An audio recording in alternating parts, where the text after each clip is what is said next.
Dalam satu hari, aku kena scam order sampai 2 kali. Memang geram gila. Order pertama, customer dah bagi alamat dah betul. Dah sampai location, aku call customer banyak kali. Tapi customer tak angkat.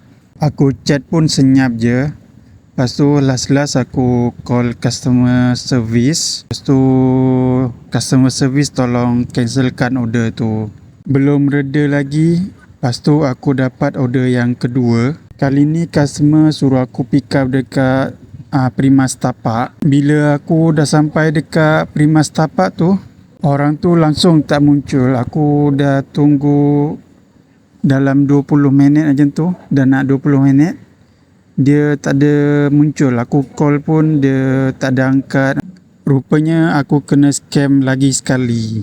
Dalam satu hari tu aku kena 2 kali. Memang buang masa rider. Jadi rider lain, kalau customer suruh tukar alamat yang pelik-pelik, confirm dulu betul-betul dengan customer tu. Jangan sampai kena macam aku.